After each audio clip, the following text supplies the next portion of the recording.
Welcome. Take It Up with Jessica Lee. I'm here with Jeremy Hogg, who is the Director of Federal Sales at Kofax. Hi, Jeremy. Welcome to the show. Thank you for having me. Wow, this pandemic situation, the government departments are handling so many issues, from healthcare to funding small businesses, to the unemployment support. So I wanted to get your perspective on how the government departments are trying to automate the processes as much as possible to support the scale of requirements that we have right now. You've been in federal sales for a long time. Kofax is into automation. So please talk to us. What's happening? What are you hearing? So I think it's interesting. There's a couple different dynamics that are going on right now. First of all, the federal workforce and a lot of the contract staff that are supporting the federal efforts that are ongoing are having to deal with a different normal. Many of these folks have moved to home offices. They're doing remote work. And what it really has highlighted on a lot of different levels is the role that digital transformation should be playing. You've got organizations that not only have to deal with the current pandemic situation, but then have to somehow do that in a remote environment. And so the idea of automation playing an increased role is something that we're talking about every single day, and really has further amplified the discussion around how digital transformation and automation have to become part of the way that our government works moving forward. Yes, and I know that you can't name specific agencies, but let's just talk at a high level. What automation projects and initiatives you're seeing or hearing? Let's take, for example, just the fact that there are a lot of small businesses needing the loans and the government working with the banks to do that. And there are bottlenecks, definitely, right? So talk to us about some of the challenges and how with automation, it could be a lot better. Absolutely. You look at the CARES Act and, fundamentally you've got an application that's got to get filled out. A business has to provide certain information. The government has set aside funds, and there was a recent additional tranche of funds that were approved to help small businesses. But that data that's in that form has to make its way all the way up to the Small Business Administration, as an example, to get released. And so there's a lot of steps that are going to go on in between. The bank has to receive that information, process it, do their underwriting process, and then get that information to the Small Business Administration for final sign-off. That process fundamentally can be dramatically sped up with automation applied. So the ideas of data capture and being able to automate the extraction of data from forms, the ability to move that data rapidly into systems of record, to be able to flag errant information, to be able to move that to the Small Business Administration in a rapid way, could really have a dramatic effect. In some cases, these businesses can't wait 2 or 3 weeks. They can't wait a month to get through the backlog. They need those funds now. In fact, I was talking with a gal in our neighborhood, and she runs a small business that provides healthcare services to folks that have special needs. And she said, I'm in a position now where I'm going to have to start laying off folks if I can't get access to those funds. So hopefully we're going to see these types of steps taken by the Small Business Administration and even some of the banks that have the ability to deploy this technology to really speed up the level of service that we can provide. Yeah, so you're probably seeing more requests from different government agencies to figure out how they can automate, because like I heard in New York, the unemployment system collapsed. And so there are just a lot of challenges that different departments are facing. With a lot of people out of work, we need to get government support. That's right. And you think about how do you get people who maybe don't want to come into an unemployment office? How could you get them through that process? And so, at Kofax, we have technologies that would allow you to do that. We've got the ability to do mobile capture directly from a phone. We can actually extract information right from an ID, pull that information into a system of record, be able to process that. So you think about these different departments of labor across the country. The technology exists. Kofax is one of those providers to be able to take that data, rapidly process it, and really deal with those backlogs. That could be deployed in a very rapid way to really start helping from an unemployment perspective, from a small business perspective.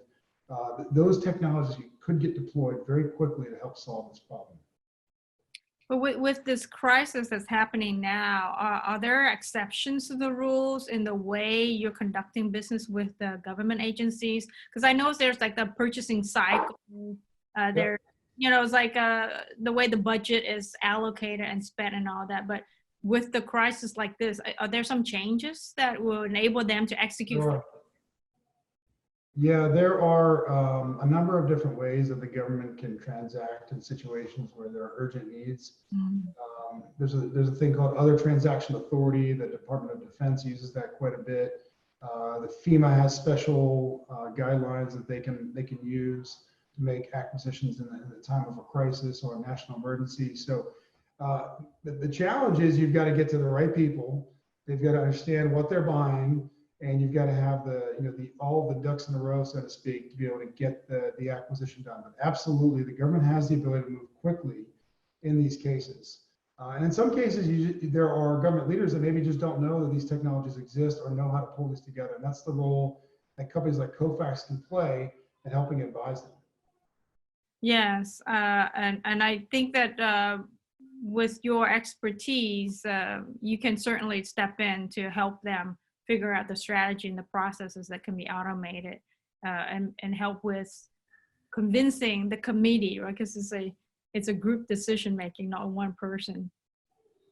And there's simple things you can do. We had a customer that provides veteran benefits that reached out and said, "Hey, we need to be able to get your software deployed so that we can use your devices to be able to scan in information, and we might need it like within the next 48 hours. What can you do?" And in fact, we just looked at what they already were licensed for, and we reallocated some licenses, and we're able to quickly resolve the problem. So this is just a great example, albeit small. It was only a handful of devices, but served a critical need, helped them in a time where they had a major need to be able to pull this information into their systems, but collaboratively worked with the government to solve that problem in a very quick manner.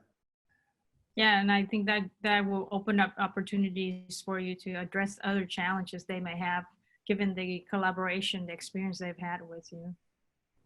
Yeah, we talk about on my team, focus on mission first, which is helping our customers, doing the right thing, making sure that we are there to solve the problems first and foremost.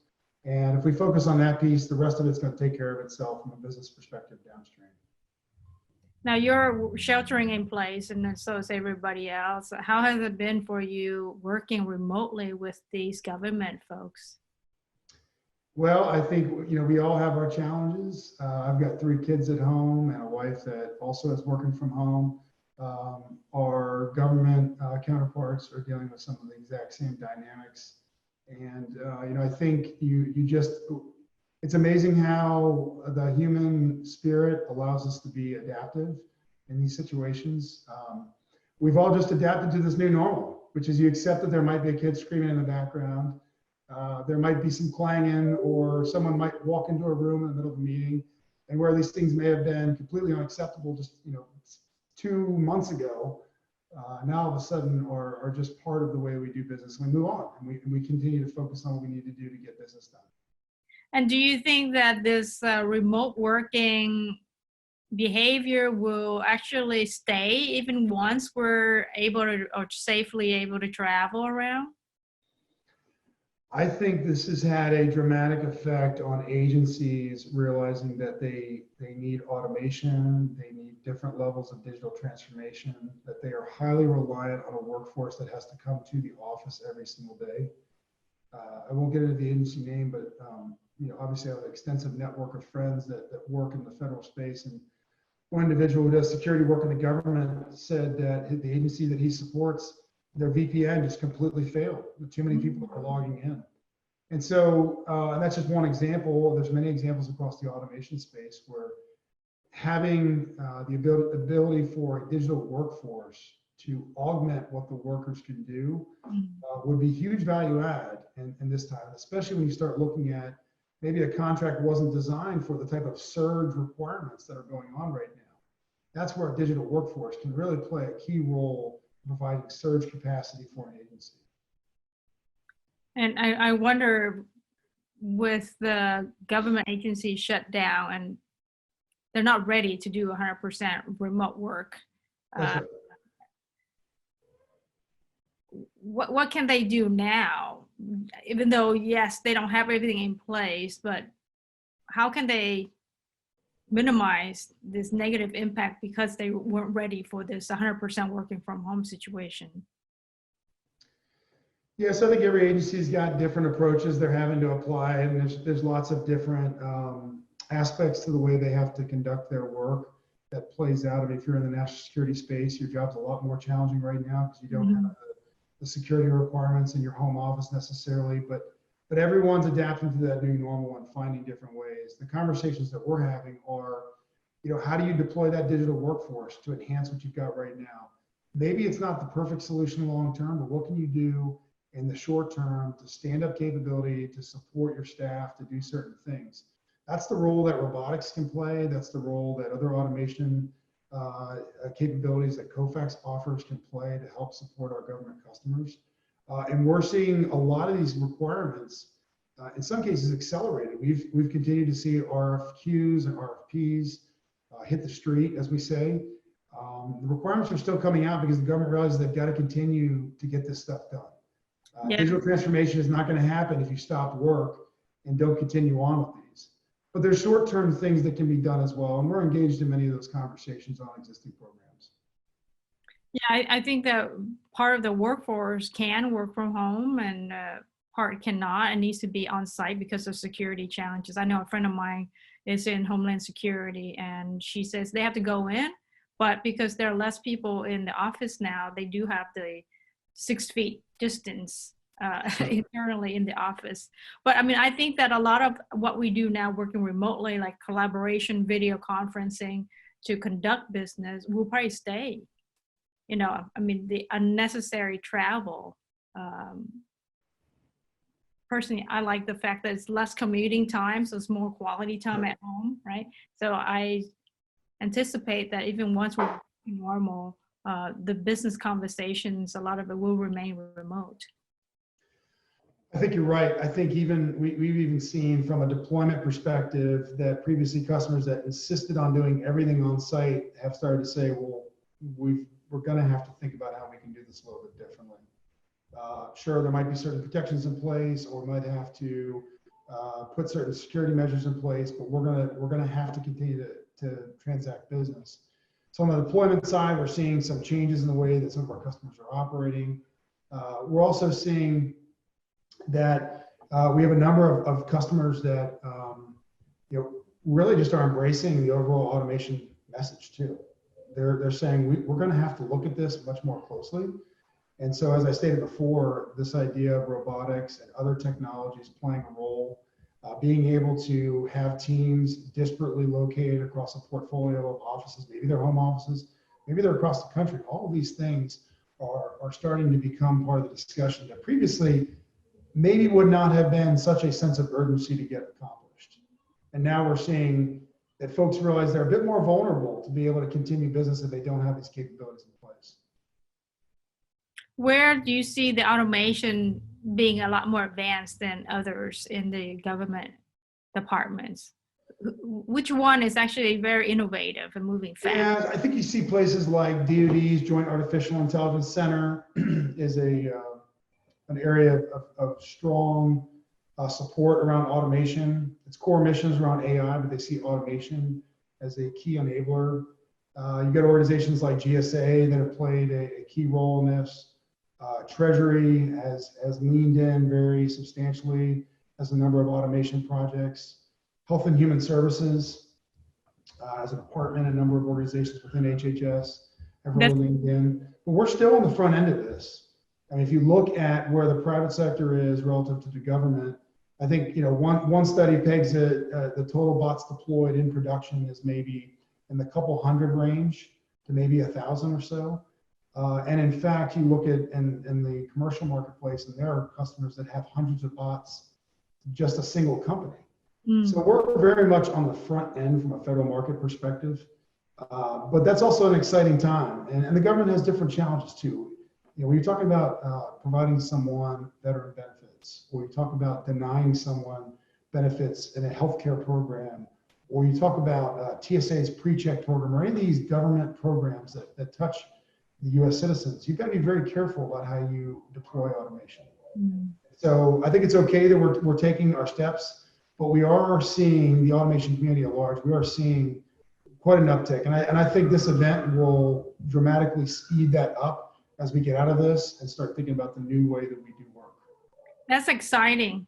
But I'm very glad to have you on the show to talk about automation in the government sector. You know, often we talk about enterprises and us consumers understanding automation, but when it comes to getting services from the government, it's always some frustration happening somewhere. And the more automation you can put in place to make that a lot more efficient, the better it is for all of us.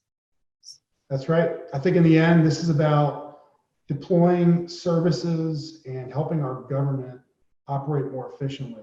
It's smartly deploying the automation in a way that is secure, that handles private information properly, but at the same time enhances the overall mission of what the government can do to support constituents. So I'm looking forward to having a better customer experience when it comes to government interactions. I think that's right. I think you will start to see that in the next few years. Absolutely. Great. Thank you so much for being on the show, Jeremy. Thank you. It's great to be here. There you have it. Take it up with Jessica Lee, Jeremy Hogg from Kofax.